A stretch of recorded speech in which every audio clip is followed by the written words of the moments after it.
Friends, कैसे हैं आप लोग। आशा करता हूँ कि आप भी अच्छे ही होंगे। पिछले क्लास में हम लोग देखे थे सीटेट 2013 का क्वेश्चन। आज हम लोग देखेंगे 2014 का क्वेश्चन, जिसमें से 2 क्लास हो चुका है। ये मेरा तीसरा क्लास है। ये जनवरी 2024 के लिए, जिसका एग्ज़ाम होने वाला है 21 जनवरी को। 21 जनवरी 2024 को होने वाला है एग्ज़ाम। उसके बारे में हम लोग आज को मैथ का क्वेश्चन देखेंगे, जिसमें से 20 क्वेश्चन मैथ का रहता है, प्लस सीडीपी से 10 क्वेश्चन रहता है। उसको हम लोग देखेंगे आज को।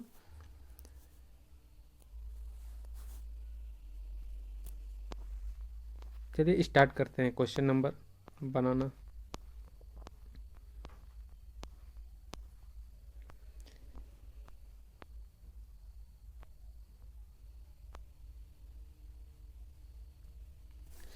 चलिए क्वेश्चन नंबर 31 क्या कहता है, इसको देखते हैं। कहा गया है इसमें 0.001 प्लस 1.01 प्लस 0.11 का मान कितना होगा। इसको ऐड करते हैं, क्या होगा इसका आंसर देखते हैं। 0.001 फिर प्लस में है कितना 1.01, फिर इसका ऐड करते हैं 0.11। कुछ नहीं तो इसके नीचे जीरो, इसके आगे जीरो लिख देते हैं इसके, और ऐड कर देते हैं। इसका वैल्यू क्या आ जाएगा, 1 आ जाएगा। 1 + 1 कितना हो जाएगा, 2 आ जाएगा। इसका 1 पॉइंट है, पॉइंट दे दिए, और इसका वैल्यू क्या आ जाएगा 1। तो ये कितने नंबर ऑप्शन पे है, 1.121 कितने नंबर ऑप्शन पे है, 4 नंबर पे। राइट आंसर हम लोगों का कितना हो जाएगा, 4 नंबर। नेक्स्ट क्वेश्चन हम लोग देखते हैं। 1999 में किसी देश की जनसंख्या 30.3 मिलियन थी। कौन सी संख्या 30.3 मिलियन के समान है, 30.3 मिलियन के समान है। आइए हम लोग इसका क्वेश्चन, इसको सॉल्व करने का प्रयास करते हैं।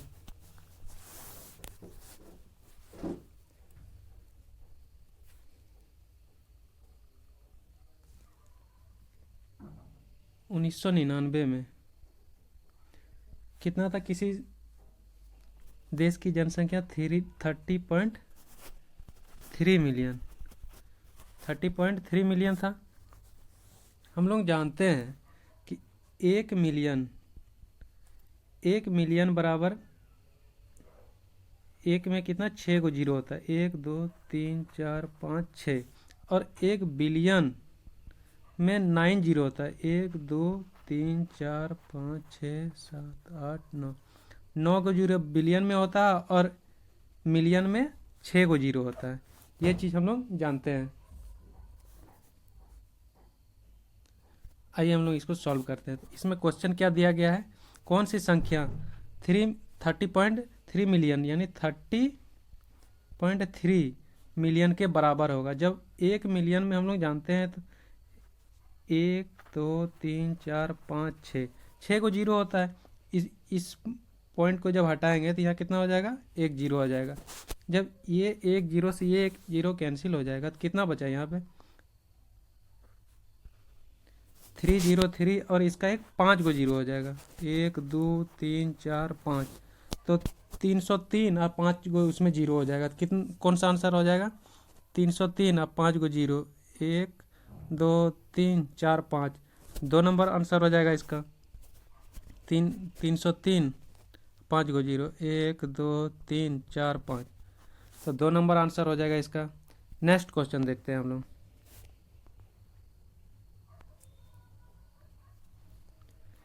दिया गया a क्यूब इक्वल टू 1 + 7, 3, और दिया गया 3 क्यूब इक्वल टू 1 + 7 + b, और 4 क्यूब इक्वल टू 1 + 7 + c, जहाँ पे a b c विभिन्न धनात्मक पूर्णांक है, तब a b c का मान क्या होगा। ए क्यूब को हम लोग लिख सकते हैं 1 + 7 बराबर 8, और इसको और सॉल्व करेंगे तो 1 क्यूब बराबर 2 का क्यूब हो जाएगा। और इस यहाँ से तब हम मेरा ए क्यूब का वैल्यू निकल जाएगा। ए का वैल्यू कितना निकल जाएगा? 2 आ जाएगा। ए का वैल्यू कितना? 2 आ गया। अब हम लोग नेक्स्ट देखते हैं। 3 क्यूब इक्वल टू 1 + 7 + b 27, और इसको जब ऐड करेंगे तो कितना हो जाएगा? 8 आ जाएगा। माइनस ई बराबर का इस साइड में लेते आएंगे तो कितना होगा? 8 इक्वल टू b। जब हम 27 में 8 माइनस कर देंगे तो कितना हो जाएगा इसका?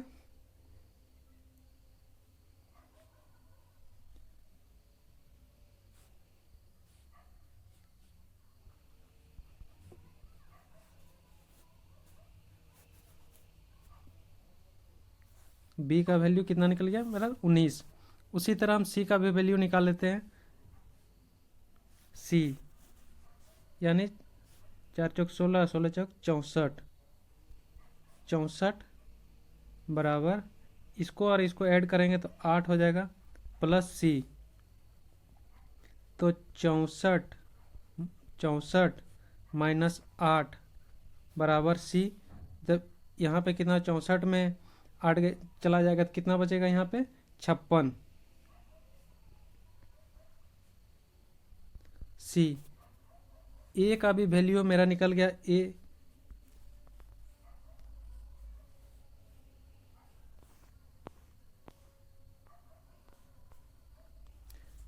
ए का भी वैल्यू मेरा निकल गया यहाँ पे। ए बराबर कितना निकला हम लोग का? 2 निकल गया। बी का 19, और सी का मेरा कितना निकल गया है? 56। तो जब हम इसको तीनों को ऐड कर देंगे, तीनों को जब हम ऐड करते हैं 2 + 19 + 56, तो इसका वैल्यू कितना आ जाएगा? 77। जब हम तीनों को ऐड कर देंगे कितना हो जाएगा? 77। इसका राइट आंसर ऑप्शन नंबर 3 हो जाएगा। नेक्स्ट क्वेश्चन देखते हैं हम लोग।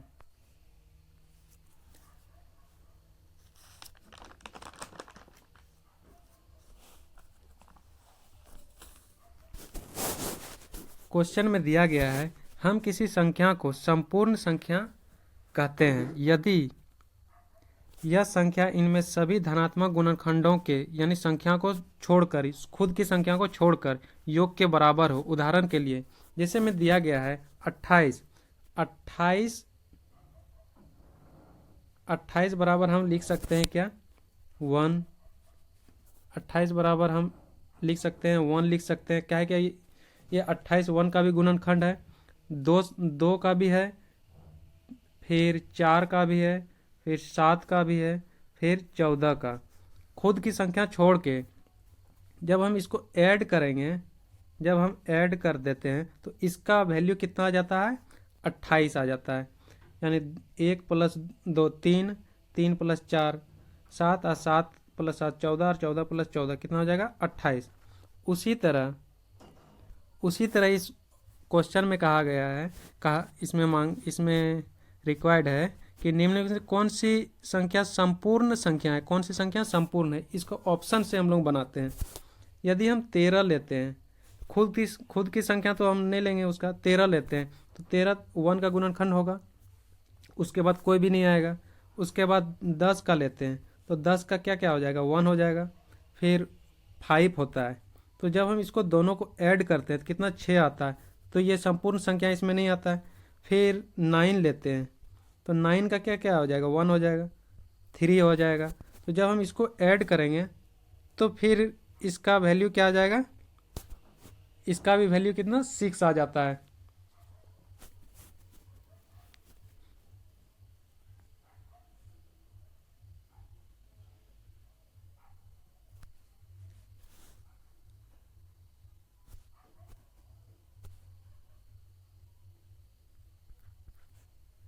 ये 5, ये 2 से भी आएगा, तो 5 और प्लस 1 6 और 2 7, 5 2 7 और 1 8, इसका 8 आ जाएगा।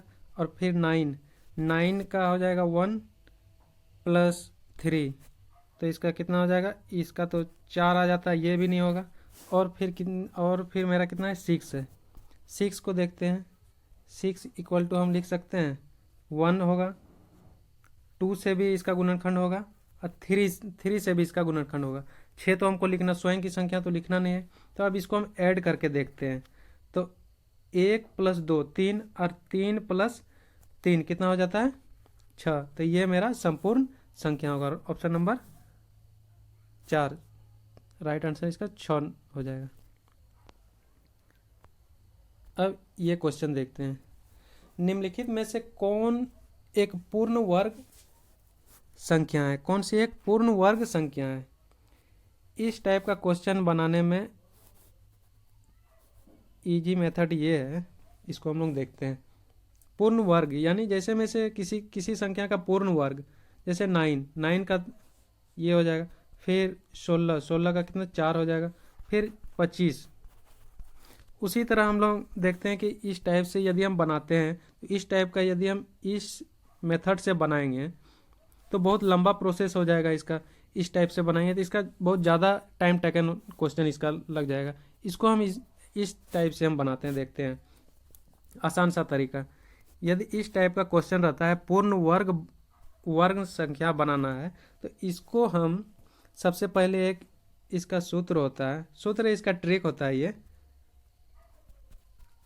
कि यदि किसी संख्या के योग, किसी भी संख्या की योग करने पर उसका लास्ट संख्या 1 आए, 4 आए, 7 आए और क्या 9 आए, यानी लास्ट में, सबसे लास्ट में यदि 1 आए, 4 आए, 7 आए और 9 आए, तो वो संख्या पूर्ण वर्ग होगा। 1 7 1 4 7 9, 1 4 7 9 वो पूर्ण वर्ग होगा। और दूसरा एक ये होता है, और दहाई अंक सम होना चाहिए, दहाई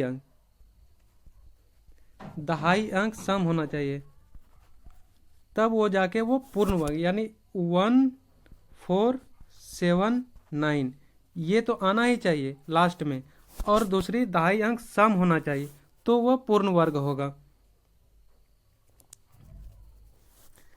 तो इसमें हम देखते हैं 1 4 7 1 किसके अंत में, 1 4 7 9 किसके लास्ट में है, और दहाई अंक सम, तो ये तो 1 4 इसमें भी नहीं आता है, ये भी नहीं आएगा, ये दोनों आता है, तो दहाई अंक सम भी होना चाहिए। तो सम किसका है, ऑप्शन नंबर 4 का, ये मेरा पूर्ण वर्ग होगा।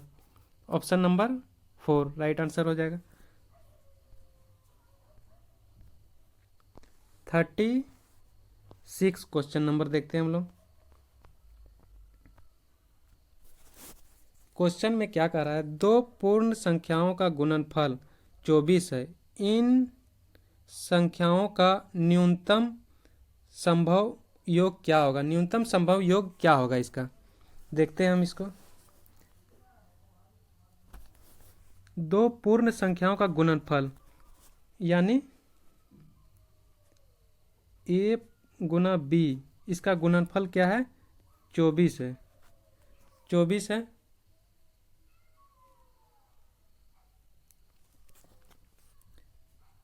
तो इसके जगह पे क्या क्या आ सकता है, 1 गुना 24, तो जब हम 24 करेंगे तो 24 आएगा।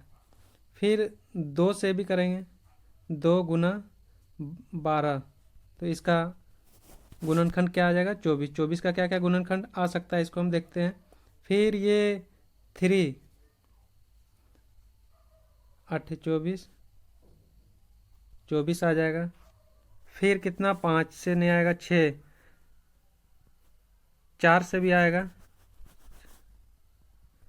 24, 5 से नहीं होगा, 6 से 6 6 24, ये तो हो गया। और 7 से नहीं होगा, 8 8 या 24, ये तो हो गया। अब देखते हैं इसका, सबसे पहले इसका और क्या कह रहा है क्वेश्चन में, इन संख्याओं का न्यूनतम संभव योग। यदि हम इसको और इसको यानी सबसे न्यूनतम संभव योग यानी 24 प्लस 1 ये क्या आ जाता है 25 आ जाता है। फिर 12 प्लस 2 कितना आ जाता है 12 अब प्लस 2 कितना आ जाता है 14 आ जाता है 14 आ जाता है। 8 प्लस 3 कितना आ जाता है 11 आ जाता है। और फिर क्या मेरा एक था लास्ट 6 प्लस 4 क्या आ जाता है 10। तो इसमें से कहा गया है इन संख्याओं का न्यूनतम संभव, न्यूनतम सबसे कम, तो सबसे कम संभव योग जब हम जोड़ेंगे तो ये वाला ही क्वेश्चन ये वाला ही मिल जाएगा। न्यूनतम संभव योग तो 10 हो जाएगा। तो इसका राइट आंसर क्या हो जाएगा 3 नंबर। नेक्स्ट क्वेश्चन हम लोग देखते हैं।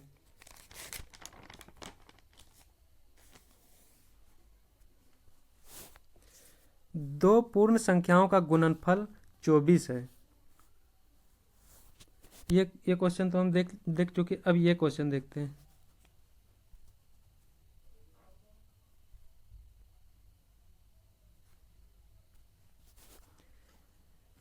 क्वेश्चन दिया गया है 3 to the power 502 minus 3 to the power 500 plus 16 divided by 3 to the power 500 plus 2 का मान क्या होगा। ये क्वेश्चन दिया गया है, इसको सॉल्व करते हैं। यदि हम इस टाइप का क्वेश्चन को यदि हम शॉर्ट और इसको शॉर्ट करना चाहेंगे तो इसको हम 3 टू द पावर 500 से जब हम भाग करते हैं ऊपर अंश और हर को दोनों को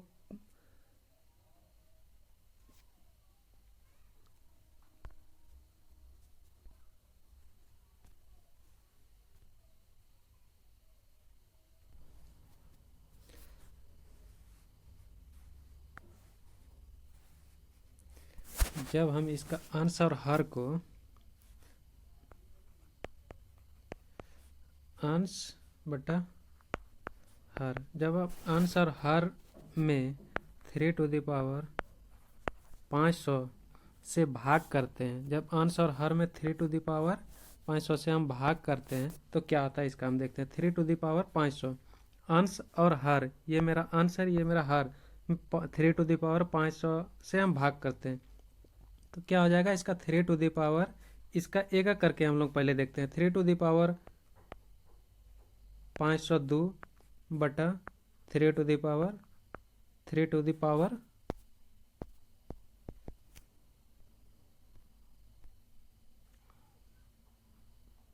500 है। 3 टू द पावर 500। जब ये 500 ऊपर चला जाएगा तो क्या हो जाएगा यहाँ पे माइनस हो जाएगा। एक बात हम लोग जानते हैं जिस आधार समान हो, आधार समान हो और जब गुना में आता है, जब आधार समान यानी a टू द पावर इतना रहे, a टू द पावर 2 रहेगा और a टू द पावर 4 रहेगा तो आधार समान है तो गुना करते समय ये पावर जुड़ जाता है। वही बात जब आधार समान रहे और भाग करने पर पावर घट जाता है, आधार समान रहे। मान लीजिए इसका a है, a टू द पावर 4 है divided by a to the power 2 है तो इस आधार तो समान है। इसका जब सॉल्व करते हैं तो a to the power 4 minus 2 इसका वैल्यू क्या हो जाएगा a टू द पावर 2। उसी तरह यहाँ पे भी हम देखते हैं जब इसमें 3 टू द पावर 500 से हम भाग करते हैं अंश और हर में तो 3 टू द पावर 502 बटा 3 टू द पावर 500। जब ये ऊपर चला जाएगा, आधार दोनों समान है तो ऊपर चला जाएगा तो घट जाएगा तो क्या हो जाएगा 3 टू द पावर 2, इसका वैल्यू कितना आ जाएगा 2। एक ये देखें। अब यहाँ पे देखते हैं इसका वैल्यू मेरा कितना निकल गया 2। अब 3 to the power 500, 3 to the power 500 divided by 3 to the power 500 का है कि 3 टू द पावर 500 से अंश और हर को गुना कर रहे हैं तो एक एक करके हम लोग देख रहे हैं तो 3 टू द पावर 500 ई भी ऊपर चला जाएगा तो इसका वैल्यू क्या आ जाएगा 3 टू द पावर 0। और जब किसी अंक का उसका पावर 0 रहेगा तो उसका वैल्यू क्या आ जाता है 1 आ जाता है। इसका वैल्यू 1 आ गया और इसका वैल्यू 3^2 यानी 3^2 तो इसका वैल्यू कितना 9 आ गया, इसका 9 आ गया, इसका 1 आ गया। अब हम लोग इसको देखते हैं।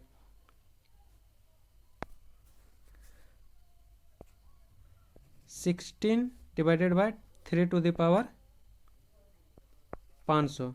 इसको हम लोग सॉल्व अभी नहीं करते क्योंकि इसका मान बहुत जीरो के बराबर होता है, यानी 0.00 समथिंग कुछ आता है, यानी जीरो के बराबर। इसको नेगलेक्ट ही कर लेते हैं, इसका मान यानी जीरो के बराबर तो इसको हम जीरो भी लिख सकते हैं।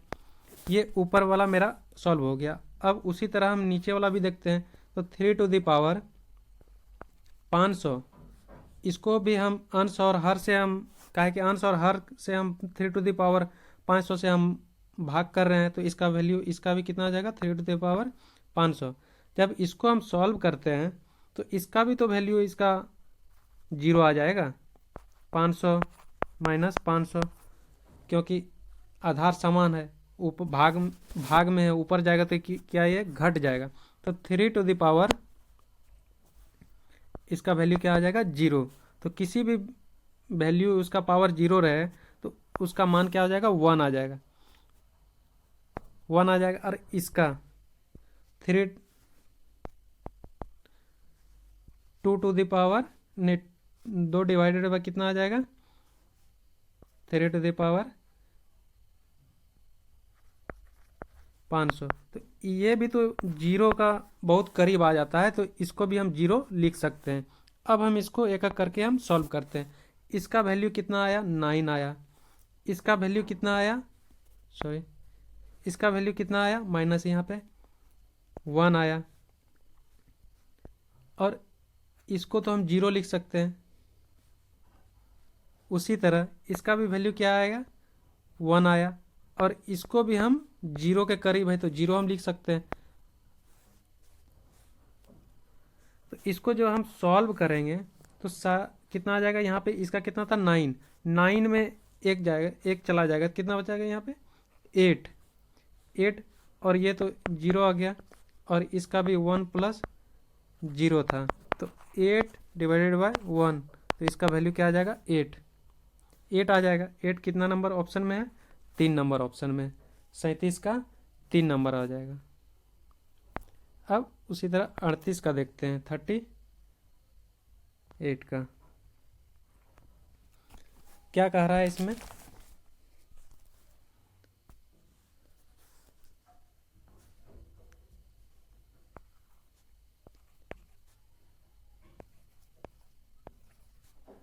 डबल जीरो यानी इक्वल टू, इसको हम सॉल्व कर सकते हैं। इसको हम ऐसे लिख सकते हैं 8 1 2 3 4 5 प्लस इतना प्लस 80 लिख सकते हैं। इसको इस फॉर्म में तोड़ दिए एक एक करके। यदि हम अब हम इसको और सॉल्व करेंगे तो क्या होगा, इसका 10 का घात में हम लिखेंगे, 10 का घात के रूप में हम लिखेंगे। तो इसको हम ऐसे लिख सकते हैं 8 इंटू 10⁵ 10 का घात के रूप में, और इसको हम लिख सकते हैं प्लस प्लस है प्लस, और 8 इंटू 10⁵2 प्लस 8 इंटू 1 है तो 1 का घात 1 ही हो जाएगा। अब देखते हैं इसका क्या आता है। इसको हम 1 मान लेते हैं, और इस इक्वेशन जो दिया गया है उसी को हम 2 इक्वेशन मान लेते हैं। तो क्या आता है जब हम कंपेयर करेंगे तो यहाँ पे 8 इंटू 10⁵ और यहाँ पे क्या दिया है 8 इंटू 10⁵x। तो यहाँ से x का जब कंपेयर करेंगे तो x का वैल्यू यहाँ से निकल जाएगा 5। उसी तरह यहाँ पे भी y का वैल्यू क्या निकल जाएगा 2। उसी तरह z का वैल्यू क्या निकल जाएगा यहाँ से 1, यानी 5 2 1, और इसको लास्ट में कहा गया है इसको जोड़ के, तो 5 2 7 और 1 8, इसका भी वैल्यू क्या आ जाएगा 8, यानी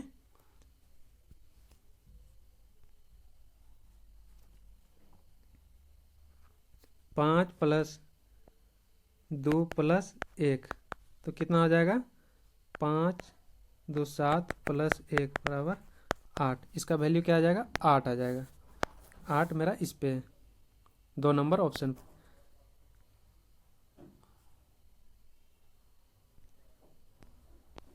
39 का हम लोग देखते हैं।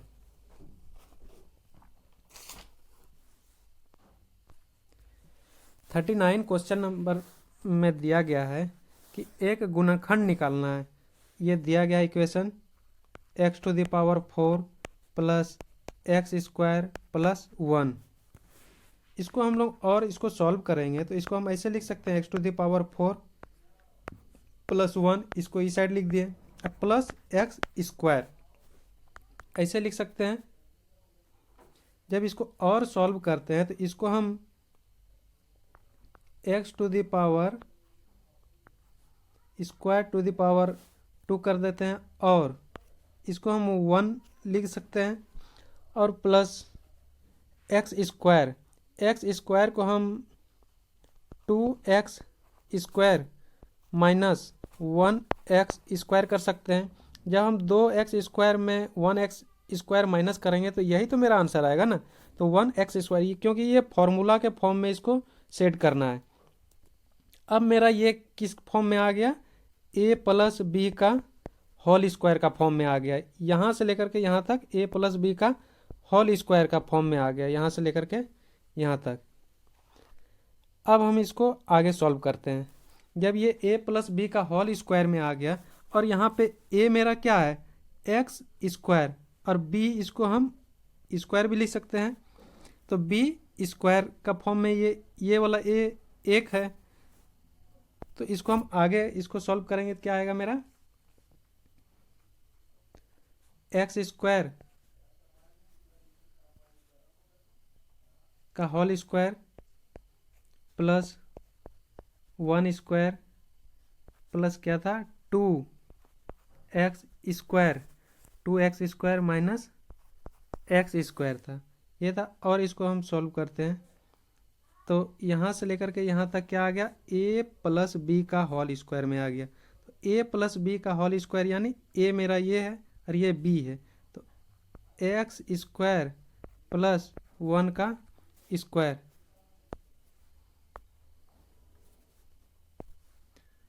1 का स्क्वायर हो गया। और फिर माइनस में क्या बच गया? x² बच गया। अब इसको हम सॉल्व करते हैं। यहाँ पे क्या है? x² प्लस 1 का स्क्वायर माइनस x² है, ये है। यानी अब ये किस फॉर्म में आ गया? a² minus b²। a² minus b² का फॉर्मूला और क्या होता है? a plus B into A minus B. a² minus b² का फॉर्म में आ गया तो इसका क्या होता है? a plus B into A minus B, इस फॉर्म में आ गया। तो उसको हम लिख सकते हैं x² प्लस 1 प्लस x, ये था मेरा। और एक दूसरा ऑप्शन क्या आ गया मेरा? एक गुणनखंड x² प्लस 1 माइनस x, ये आ गया। अब देखते हैं क्वेश्चन में, एक तो ये गुणनखंड आ गया और एक दूसरा ये गुणनखंड आ गया। तो इसमें से ऑप्शन में क्या दिया गया है? ऑप्शन में मेरा दिया गया है x² प्लस 1 प्लस x, तो यहाँ पे नहीं दिया। x² प्लस 1 प्लस x² किसी में है? किसी में भी नहीं है, माइनस वाला है। x² प्लस 1 माइनस x, तो इसका राइट आंसर क्या हो जाएगा? 3 number option, x² minus x minus plus 1, इसका राइट आंसर 3 नंबर हो जाएगा।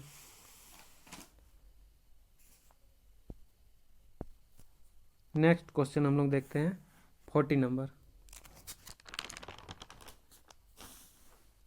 कहा है इसमें एक मानचित्र स्केल यानी उसका अनुपात में उसको दिया है। एक मानचित्र स्केल पर उसका अनुपात कितना दिया गया? 1:1:2:3:4, यानी 1 2 3 4। इसको इस फॉर्म में भी लिख सकते हैं इतना अनुपात में दिया गया है। मानचित्र पर एक जंगल को 10 सेंटीमीटर और 100 सेंटीमीटर की माप के एक आयताकार क्षेत्र के रूप में दिखाया गया है। आयताकार क्षेत्र के रूप में दिखाया गया है। और क्या कह रहा है, इस जंगल का वास्तविक क्षेत्रफल किलोमीटर स्क्वायर में क्या होगा। ये क्वेश्चन पूछा है, किलोमीटर स्क्वायर में क्या होगा। आइए हम लोग इसको सॉल्व करते हैं। हम ये भी जानते हैं कि 1 किलोमीटर बराबर क्या होता है, 1000 मीटर, और 1 मीटर बराबर क्या होता है, 100 सेंटीमीटर, और 1 किलोमीटर तब हम कह सकते हैं 1 यानी 3 इसका 2 5 1 2 3 4 5 शून्य हो जाएगा, और सेंटीमीटर यानी 1 किलोमीटर बराबर इतना सेंटीमीटर। ये इतना सेंटीमीटर आ गया। अब हम लोग आगे देखते हैं इसका। क्वेश्चन में क्या कहा है, जंगल का वास्तविक क्षेत्रफल। वास्तविक क्षेत्रफल कितना दिया गया है, 10 × 1000 सेंटीमीटर। तो टोटल कितना सेंटीमीटर आ गया मेरा,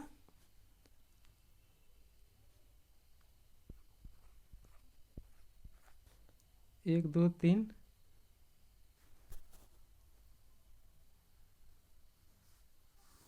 4 10 × इतना सेंटीमीटर में दिया गया है।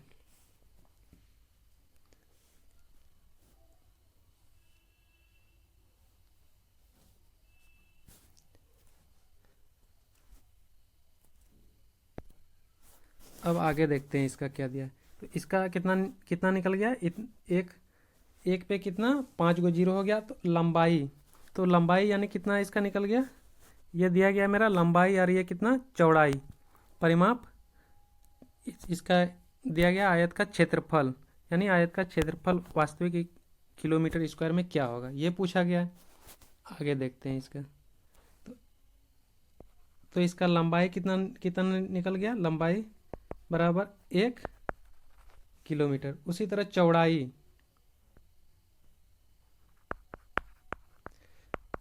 बराबर हम लोग दिया गया है, क्वेश्चन में दिया गया है कितना, 100 सेंटीमीटर। ये 100 सेंटीमीटर दिया गया, लेकिन हम लोग का किलोमीटर में हम लोग को किलोमीटर स्क्वायर में निकालना है। जब 100 सेंटीमीटर को जब किलोमीटर स्क्वायर से हम गुना करें किलोमीटर स्क्वायर निकालने के लिए, तो यहाँ पे कितना 1 2 3 4 गो जीरो से हम इसको यहाँ से 10,000 से हम इसको गुना कर देते हैं। क्या आंसर इसका आ जाएगा, तो 3 4 5 6, तो 6 जीरो आ जाएगा, 1 2 3 4 5 6 जीरो आ जाएगा। लंबाई इसका मेरा निकल गया 1 किलोमीटर, और चौड़ाई कितना, यानी इसका 10 किलो। इसको हम क्या कर सकते हैं, 10 किलोमीटर। इसको कितना हम क्या कर सकते हैं, 10 किलोमीटर, यानी लंबाई बराबर 1 किलोमीटर और चौड़ाई बराबर 10 किलोमीटर। ये आ गया। अब हम लोग इसको आगे देखते हैं। जंगल का वास्तविक क्षेत्रफल कह रहा है, तो जंगल का वास्तविक क्षेत्रफल, तो वास्तविक क्षेत्रफल क्या होता है, क्षेत्रफल यानी एक आयताकार है, तो आयत का क्षेत्रफल भी हम इसको कह सकते हैं। तो आयत का क्षेत्रफल यानी वास्तविक क्षेत्रफल क्या हो जाएगा, लंबाई गुनी चौड़ाई, यानी 1 × 10। लंबाई तो 1 निकला है, चौड़ाई कितना 10 निकला है, तो 1 × 10, तो कितना आंसर हो जाएगा इसका, 10 किलोमीटर स्क्वायर। 10 किलोमीटर स्क्वायर किस में है, 3 नंबर ऑप्शन में 10। नेक्स्ट क्वेश्चन देखते हैं हम लोग। 41 कहा है इसमें, एक भिन्न 5/8 के तुल्य है। एक भिन्न 5/8 के तुल्य है। इसके अंश और हर का योग 91 है। इसके अंश और हर का योग 91 है। इस भिन्न के हर और अंश में क्या अंतर है? इस भिन्न के अंश और हर में क्या अंतर, यानी इसका अंतर पूछ रहा है। आइए हमने इसको देखते हैं।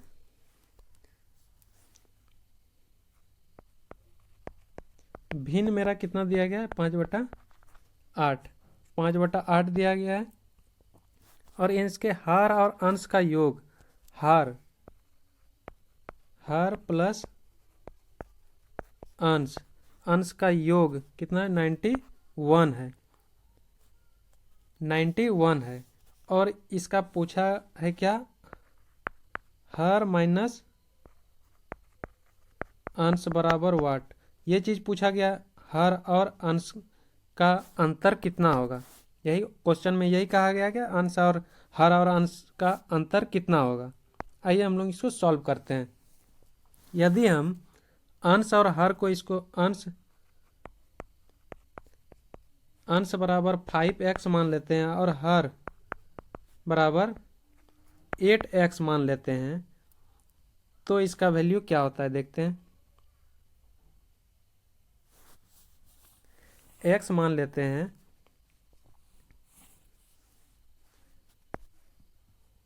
तो 5x प्लस 8x बराबर 91। तो इसको और इसको ऐड करेंगे कितना होगा? 13। x बराबर 91, 13 91, तो x बराबर 7 आ गया। x बराबर 7 आ गया। बारी बारी से x का अंश और हर में पुट करते हैं। तो 5 यानी अंश बराबर कितना था? 5x। तो 5 गुनी x का वैल्यू कितना आया मेरा? 7, 35। और हर का वैल्यू कितना था? 8x। तो 8 गुनी x का वैल्यू कितना आया है? 7 आया, 56। तो एक आया मेरा 35, एक आया मेरा 56। तो इसमें क्वेश्चन में क्या कहा गया है?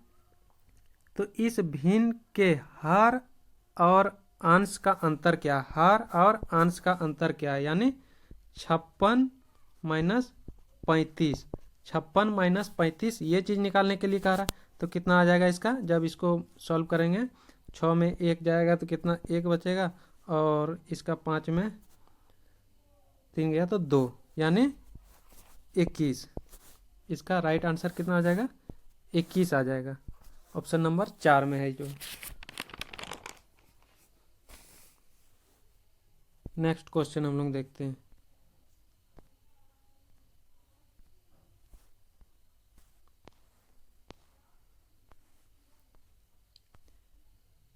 बयालीस नंबर।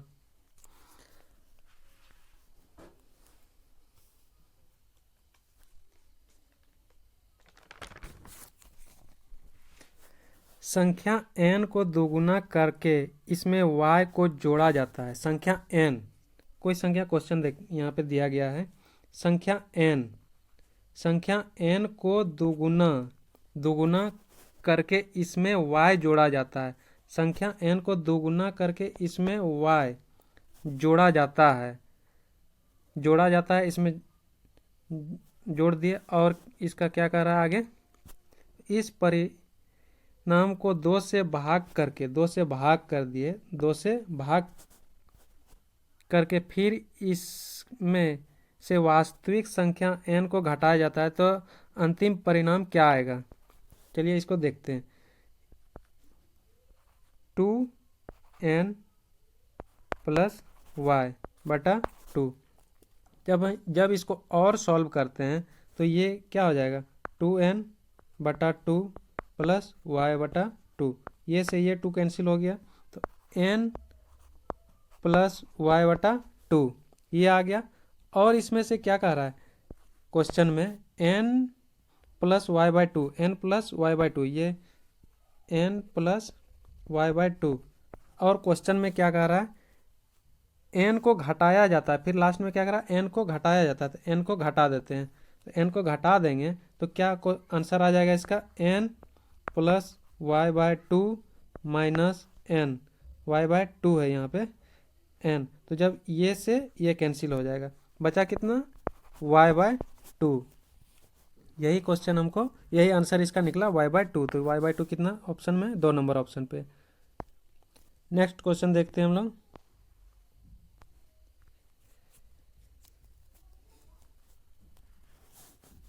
किसी बहुफलक के फलकों की संख्या कितना है, 6, और शीर्ष की संख्या 8 है, तो किनारे की संख्या। इस टाइप का क्वेश्चन सीटेट में हर एक साल पूछा जाता है। इस टाइप का क्वेश्चन हर एक साल, इस टाइप का एक क्वेश्चन हो गया। अब माध्यक से हो गया, ये इस टाइप का क्वेश्चन हर एक साल सीटेट का एग्जाम में पूछा जाता है। अभी तक हम लोग जितना भी देखे, इस टाइप का क्वेश्चन हर एक एग्जाम में दिया गया है। 2012 का भी, 2012 में भी दिया था, 2013 में, आज को हम 2014 का भी देख रहे हैं। तो हर एक साल इस टाइप का क्वेश्चन इसमें पूछा जाता है। एक माध्यक बहुलक वाला और एक किनारा फलक शीर्ष वाला, इस टाइप का क्वेश्चन हर एक एग्जाम में हम लोग को देखने को मिला है। देखते हैं इसका एक फॉर्मूला होता है।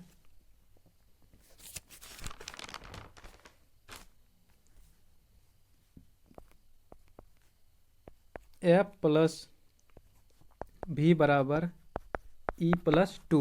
F क्या है यहाँ, फलक, V क्या है यहाँ, शीर्ष, E क्या है मेरा, किनारा। F + V = E + 2। तो F यानी फलकों की संख्या कितना है, 6, प्लस V शीर्ष की संख्या कितना है, 8, बराबर E हमको निकालने, यानी किनारा निकालने के लिए कह रहा है, +2। जब इसको 8 और 6 को जब हम जोड़ते हैं तो कितना आ जाता है इसका, 14। और जब इसमें से 2 ये बराबर का इस साइड आ जाएगा तो कितना बच जाएगा, यहाँ पे हो जाएगा 2, बराबर E। और 14 में से 2 माइनस करेंगे, कितना इसका वैल्यू कितना आ जाएगा, 12 आ जाएगा। कितना, 12 आ जाएगा, 12। E का वैल्यू यानी किनारा 12, 2 आ जाएगा ऑप्शन। नेक्स्ट क्वेश्चन हम लोग देखते हैं। इसमें दिया गया है, इस टाइप का क्वेश्चन बनाने से पहले एक हम लोग ये क्वेश्चन देखते हैं। 12 34 को एक नंबर लिखे, 12 34 में, इसमें से जब हम 57 को माइनस करते हैं तो इसका रिजल्ट क्या आता है, 7। यहाँ पे भी 7 आ जाएगा, यहाँ क्या आ जाएगा, 1 आ जाएगा, यहाँ पे भी क्या आ जाएगा, 1 आ जाएगा, यानी 7। इसे के लिए 14 आ गया, 14 में से 7 गया तो 7। और यहाँ पे कितना बच गया, 12 में से 5 गया तो कितना, 7। यहाँ कितना बचा, 1, यहाँ 1 आ गया, यहाँ पे 1। इस टाइप यहाँ पे माइनस का है, तो इसको हम सॉल्व करने के लिए, अब इसको हम, ये माइनस का है, और यदि हम इसको और इसको जोड़ देते हैं तो ये मेरा आंसर निकल जाएगा। यदि हम इसको जोड़ते हैं तो 7 और 7 कितना हो गया, 14। 14 कितना बचा, 1 बचा। 7 और 5 12, 12 और 1 13, 13 हो गया। 13 का 3 बचा 1, फिर 1 और ये 1, ये 1 और ये 1 कितना हो गया, 2। ये 2 हो गया, और 1 + 1 कितना हो गया, ये मेरा 1 ही हो गया। तो यानी इसमें जब माइनस करेंगे, इसको और इसको जब माइनस करते हैं तो इतना आता है, और जब इसको, ये वाला को और ये वाला को जब हम ऐड करते हैं तो मेरा ये आ जाता है। ये वाला क्वेश्चन यही कर रहा है। अब इस टाइप का ये क्वेश्चन को हम सॉल्व करते हैं। यदि हम क्वेश्चन में क्या दिया है, 19 57, और क्या दिया है यहाँ पे, A और 9, इसको माइनस करके यहाँ पे क्या होगा, ये चीज़ कह रहा है। जब हम इसको माइनस करेंगे तो यहाँ पे क्या दिया है, इसका आंसर 17। 17 में से 9 गया तो कितना बचेगा, 8। अब यहाँ पे B दिया है, और यहाँ पे कितना दिया है, 8 दिया है, और यहाँ पे क्या दिया है, 1 दिया है। यानी इसको जोड़ेंगे कितना आया मेरा, 17। इसको जोड़ेंगे, 8 और 9 17 आ गया। 17 का 7 लिखे यहाँ पे, बचा कितना, 1। कैरी कितना बचा, एक मेरा बचा है यहाँ पे। अब इस टर्म को 15 लाना है, यानी ए और प्लस बी को किस तरह से जोड़ेंगे ताकि 15 आए, और एक मेरा हासिल बचा हुआ भी है तो उसको भी ऐड करना है। यदि हम ए प्लस बी को जोड़ते हैं तो 15 किस टाइप से आता है, और एक को भी इसमें जोड़ना है, तो यानी 13। यदि हम 13, ए का वैल्यू हम 13 लेते हैं और बी का वैल्यू हम 1 लेते हैं, तो 13 प्लस 1 14 हो गया, और एक बचा हुआ है मेरा, एक बचा हुआ है। इसको हम, इसका वैल्यू हम, यदि हम इसी का वैल्यू हम 13 लेते हैं, ए का वैल्यू हम 13 लेते हैं और बी का वैल्यू हम 1 लेते हैं, यदि हम बी का ही वैल्यू हम 1 लेते हैं, बी का वैल्यू हम 1 लेते हैं और ए का वैल्यू हम 13 ले लेते हैं, जब हम इसको ऐड करेंगे दोनों को तो कितना हो जाएगा, 13 प्लस 1 14 और बचा हुआ था कितना मेरा 1, तो कितना हो गया 15 का कितना 5, बचा कितना 1, तो यहाँ पे 15 अब बचा 1, और 1 प्लस 9 नहीं, 1 प्लस 8 ये आ जाएगा 8, तो 8 प्लस 1 कितना हो जाएगा 9, ये हो गया, और प्लस यहाँ पे 1 है तो 1 का ये हो जाएगा। यानी जोड़ने ये दोनों को जोड़ने पे इतना आ जाना चाहिए और ये दोनों को घटाने पे इतना आ जाना चाहिए, तो वही चीज़ कर रहा है। यानी ए का वैल्यू कितना ले लेंगे हम,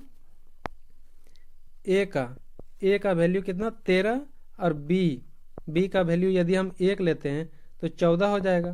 तो वही चीज़ यहाँ पे कह रहा है कि यदि हम ए का वैल्यू यदि हम 13 लेते हैं और बी का वैल्यू यदि हम 14 लेते 1 लेते हैं तो कितना हो जाएगा, 13 और 1 14, और इसका एक कैरी बचाता था 1 15 कितना हो गया 5, वही यहाँ पे होगा। तो यानी ए का वैल्यू और दोनों का ए और बी का वैल्यू को योग करा, इस योग, तो इसका योग कितना हो जाएगा 14, ये वाला आंसर हो जाएगा। नेक्स्ट क्वेश्चन हम लोग देखते हैं।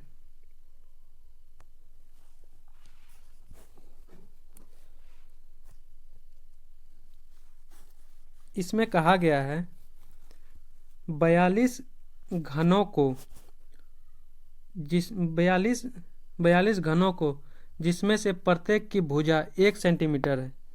42 घनों को जिसमें से प्रत्येक की भुजा 1 सेंटीमीटर घन है। एक घन बना लेते हैं,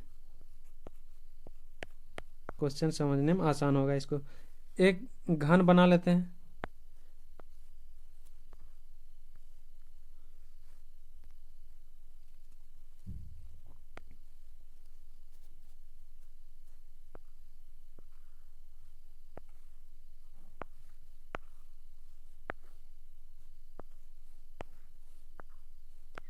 ये घन बन गया मेरा।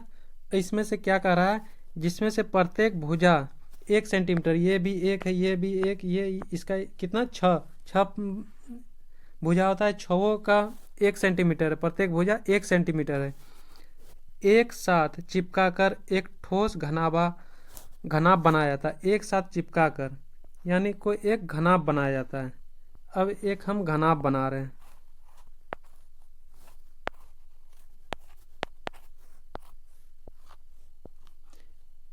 ये एक मेरा क्या घनाभ बन गया।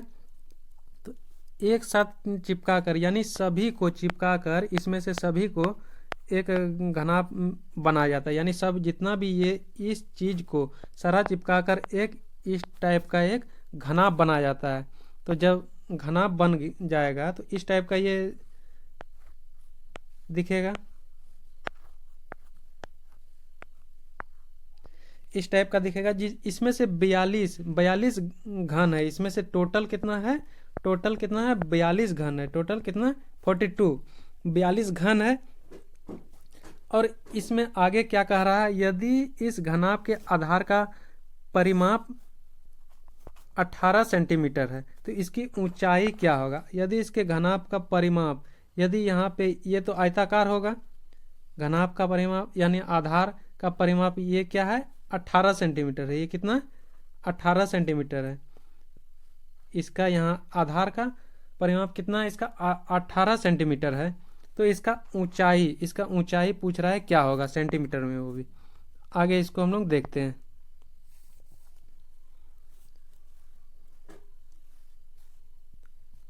कितना 42 घन मिला के एक घनाभ बनाया गया, यानी 42 घन मिला के एक घनाभ बनाया गया है। तो प्रत्येक भुजा की लंबाई कितना है 1 सेंटीमीटर है। प्रत्येक भुजा की लंबाई भी 1 सेंटीमीटर है। और घनाभ का आधार कितना था, आधार कितना था 18 सेंटीमीटर है।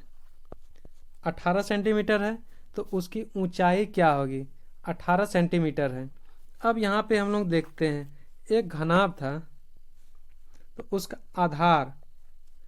आधार में तो उसका आयत के जैसा था। तो आधार में एक यहाँ से भी और एक यहाँ से, एक यहाँ से, एक यहाँ, चार कोण में तो उसको तो घनाभ तो पूरा एडजस्ट नहीं कर पाएगा। कोई भी घनाभ इसमें सेट करेंगे तो आधार यदि इसका आयताकार रहेगा तो घनाभ का 4 कोण तो कम से कम वो नहीं ना सेट कर पाएगा पूरा, यानी पूरा फुल्ली 2 घनाभ और उसका 4 किनारा सेट नहीं कर पाएगा। तो इसका क्या हम लिख सकते हैं, 4 किनारा यदि हम सेट नहीं कर पाएगा तो 18 में से यदि हम 4 को माइनस कर देंगे तो कितना हो जाएगा इसका 18 में से 4 हम माइनस कर देंगे तो कितना 14 हो जाएगा। आगे हम देखते हैं इसका।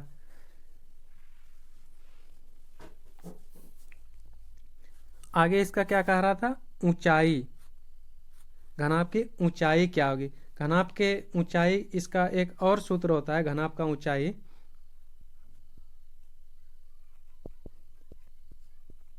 ऊंचाई बराबर हम लोग जानते हैं घन की कुल संख्या, यानी घन की कुल संख्या कितना है 42 है। घन की कुल संख्या बटा आधार में घनों की संख्या। आधार में घनों की संख्या 18 है, इसमें 4 माइनस कर देंगे कितना हो गया था 14 इंटू 1। तो जब हम इसको सॉल्व करेंगे 14 या 42 तो इसका आंसर कितना आ जाएगा इंटू 1, तो 3 आंसर आ जाएगा। 14 या 42 ये 3 आंसर आ जाएगा। नेक्स्ट क्वेश्चन हम लोग देखते हैं।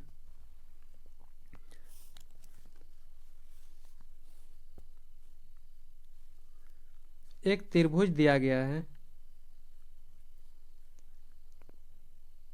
त्रिभुज एक दिया गया है, इसमें से पी क्यू मेरा कितना है 4 सेंटीमीटर, 4 सेंटीमीटर, ये पी ये क्यू, और पी आर कितना दिया है 6 सेंटीमीटर, और पी आर और क्या दिया है क्यू आर कितना दिया है 3 सेंटीमीटर।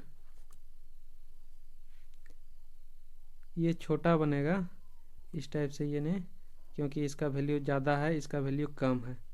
तो 3 सेंटीमीटर इसका हम फ्रेश से बना लेते हैं।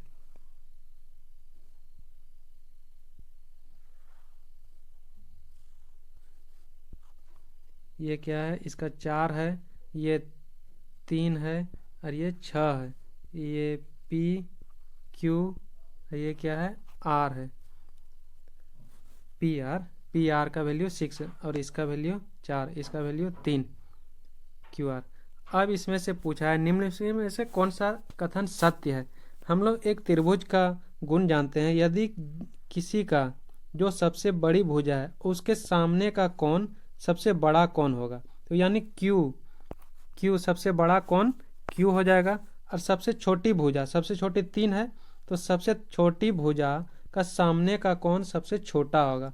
सबसे बड़ी भुजा कितना है 6 है, ये 4 है, ये 6 है और ये 3 है। जब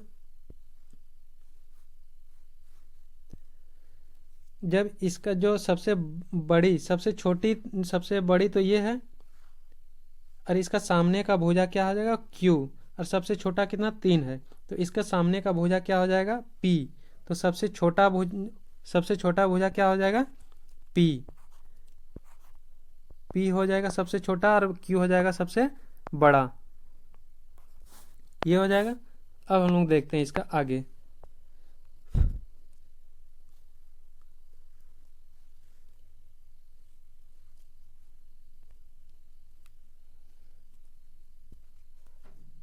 क्यू बड़ी था और पी, कौन पी छोटा था, सबसे छोटा। तो इसमें से कह रहा है कि इसमें से कह रहा है कि यदि आर तो सबसे बड़ा है नहीं, ये क्वेश्चन ऐसे ही आंसर, ये ऑप्शन गलत हो गया। क्यू, ये वाला ऑप्शन देखते हैं, ये तो बराबर, ये भी नहीं है। और यहाँ पे पी सबसे बड़ा है नहीं, यहाँ पी भी सबसे बड़ा नहीं है। क्वेश्चन यदि इसका सबसे बड़ा क्यू है और आर छोटा है, हाँ छोटा है, लेकिन सबसे छोटा क्या है, पी है, लेकिन ऑप्शन में तो उस टाइप का नहीं दिया गया। तो आर तो बड़ा है, आर क्यू सबसे बड़ी कौन, तो क्यू है, लेकिन आर यहाँ पे छोटा है। तो ये राइट आंसर हो जाएगा इसका ऑप्शन नंबर 2। नेक्स्ट क्वेश्चन हम लोग देखते हैं 47 का।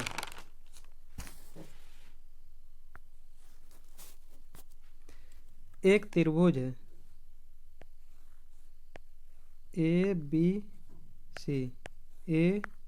बी सी और त्रिभुज एल एम एन ये दिया गया है, जिसमें से ए बी बराबर, जिसमें से ए बी बराबर दिया गया क्या, एल एम का ये बराबर ये है। और ए सी बराबर दिया गया एल एन का, इसके बराबर ये दिया गया है, इसके बराबर ये दिया गया है। और कौन बी बराबर कौन एम दिया गया है। तो क्या इस त्रिभुज ये दिया गया, और इसमें से ऑप्शन में दिया गया है त्रिभुज सर्वांगसम नहीं हो सकते हैं। और दूसरा नंबर ऑप्शन में क्या दिया गया है, त्रिभुज अवश्य ही सर्वांगसम होंगे, और त्रिभुज सर्वांगसम होंगे यदि कौन बी एक समकोण होगा। और चौथा नंबर क्वेश्चन में क्या दिया है, त्रिभुज सर्वांगसम होगा केवल यदि ए बी बराबर ए सी। देखते हैं एक हम लोग और एक जानते हैं साइड एंगल साइड, यानी एस ए एस से हम लोग जानते हैं साइड एंगल साइड, यानी भुजा कौन भुजा। यदि भुजा कौन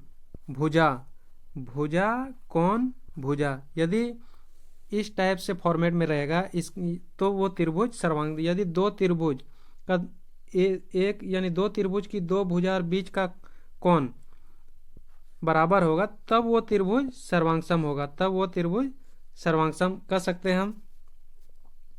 तो यहाँ पे ये वाला भुजा बराबर है, तो ये मेरा सर्वांगसम नहीं होगा, ये मेरा सर्वांगसम नहीं होगा, ये त्रिभुज सर्वांगसम नहीं हो सकता है, क्योंकि दो भुजा इसका बराबर है लेकिन बीच का कोण बराबर यहाँ पे नहीं है, क्योंकि ये कोण बी और कोण एम बराबर है। तो साइड एंगल साइड से ये इससे ये सर्वांगसम, ये दोनों त्रिभुज सर्वांगसम नहीं हो सकता है।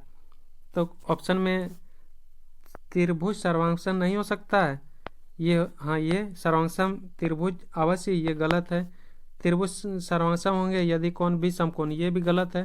त्रिभुज सर्वांगसम, ये भी गलत है। ऑप्शन नंबर ए हो जाएगा इसका राइट आंसर।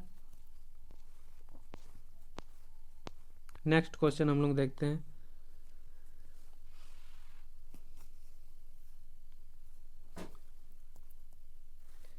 क्वेश्चन दिया गया है समलंब आकार के एक क्षेत्र का क्षेत्रफल, समलंब आकार के एक खेत का क्षेत्रफल कितना दिया गया है, समलंब आकार का है वो, तो उसका खेत का क्षेत्रफल कितना दिया गया है 700।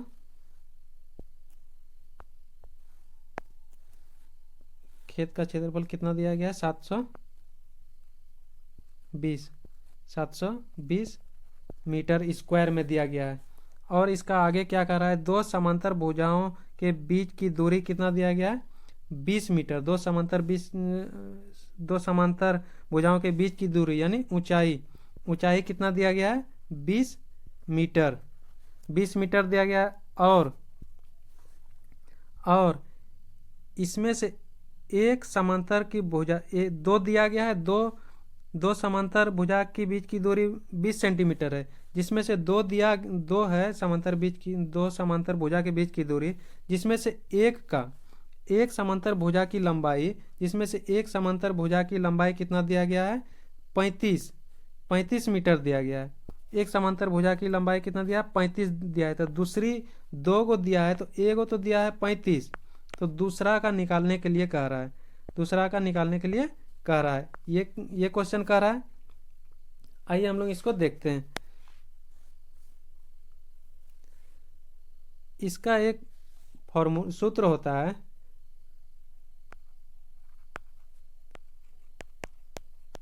समांतर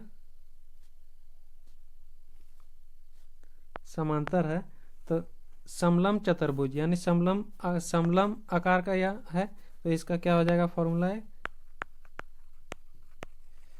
समलम चतुर्भुज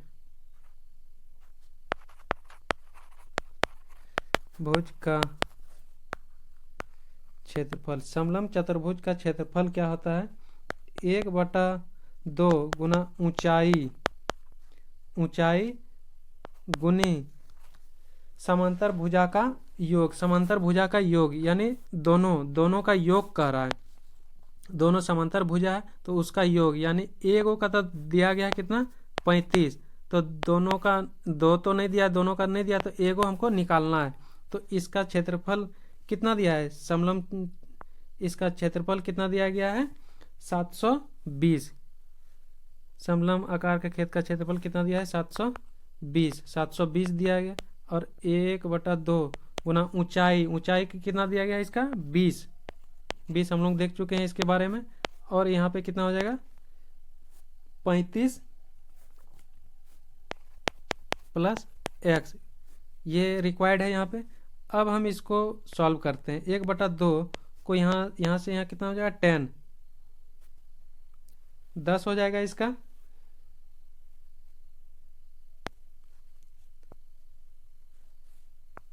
$720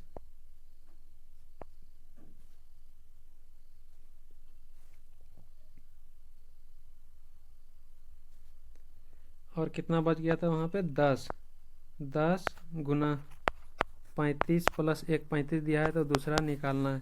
तो ये जीरो से ये जीरो कैंसिल हो गया, 72 बराबर 35 प्लस x हो जाएगा। अब हम इसको इस साइड लेते आते हैं, 72 माइनस 35 बराबर x। जब हम 72 और 35 को जब हम माइनस करेंगे तो 37 आ जाएगा। 37 बराबर x हो जाएगा। तो यही मेरा 37 आंसर हो जाएगा। 37 आंसर हो जाएगा, राइट। नेक्स्ट क्वेश्चन हम लोग देखते हैं आगे।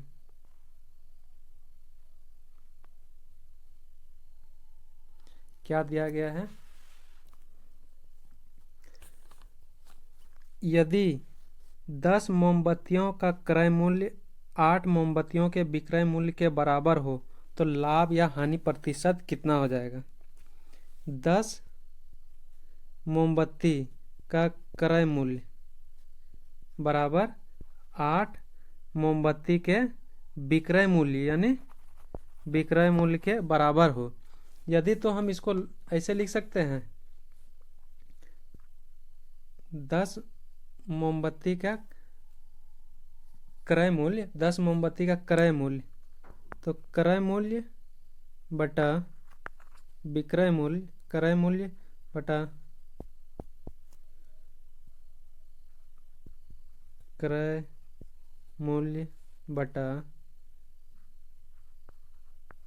विक्रय मूल्य बराबर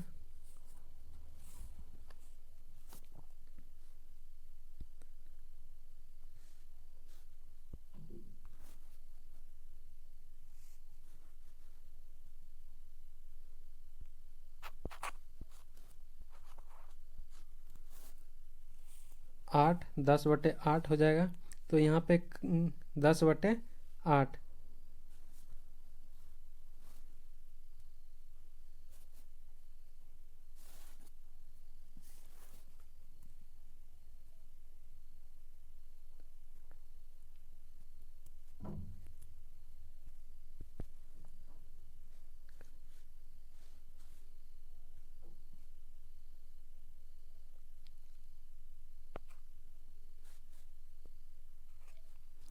तो यहाँ देखते हैं इसका।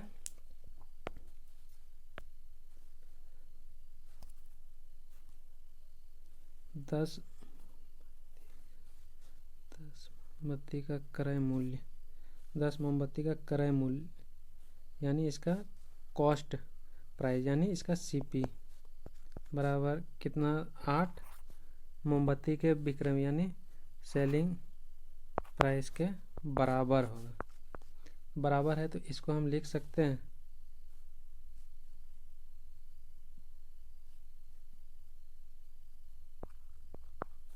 एस पी बराबर 10 मेरा हो जाएगा, और यहाँ पे सी पी यानी इस मेरा कितना हो जाएगा, नहीं 8 हो जाएगा। सी पी मेरा कितना हो जाएगा, 8 हो जाएगा।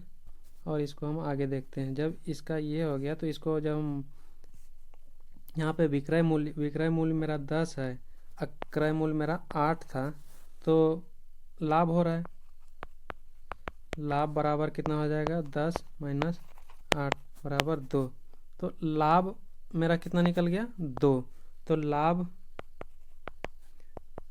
प्रतिशत, यहाँ पे लाभ बराबर, तो लाभ प्रतिशत बराबर लाभ गुना 100 बटा क्रय मूल्य, ये हम जानते हैं।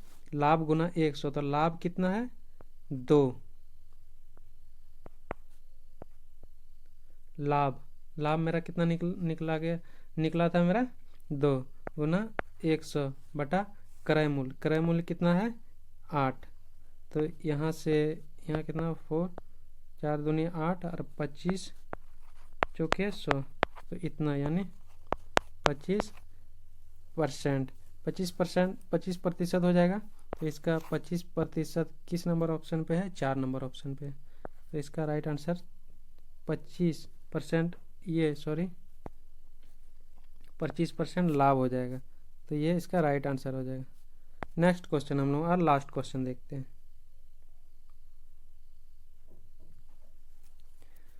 दिया गया है आंकड़ा 7, 6, 7, 9, 8, 8, 10, 8 के माध्य और बहुलक के माध्य निकालने के लिए कह रहा है। यानी माध्यक प्लस बहुलक यानी दोनों का जोड़, यही माध्य निकालने के लिए कह रहा है।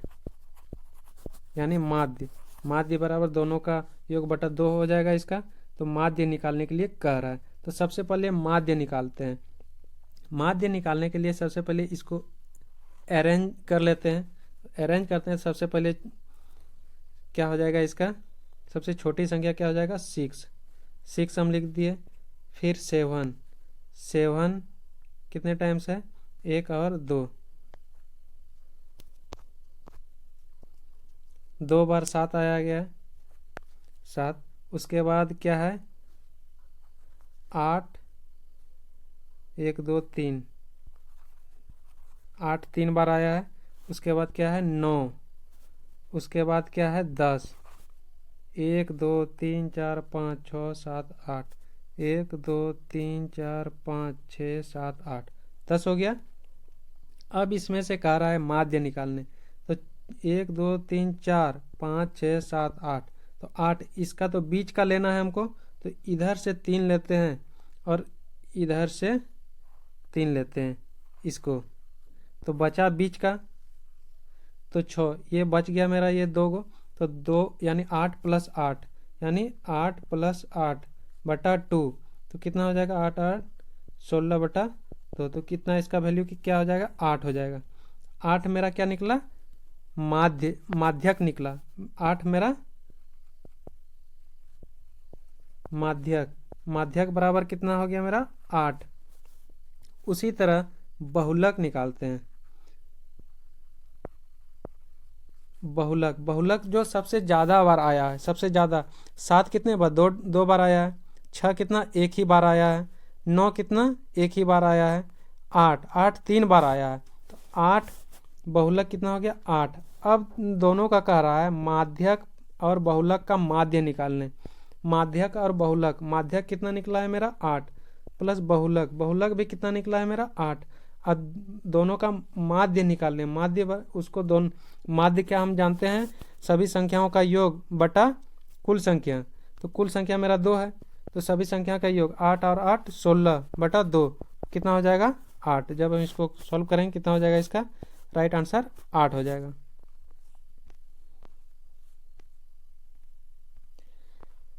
चलिए ये समाप्त हो गया, आज का क्लास यहीं तक था। नेक्स्ट डे हम लोग नेक्स्ट ईयर का हम लोग देखेंगे। ये हम लोग 2014 का देख चुके हैं, यहाँ तक हम लोग 2014 का देख चुके हैं।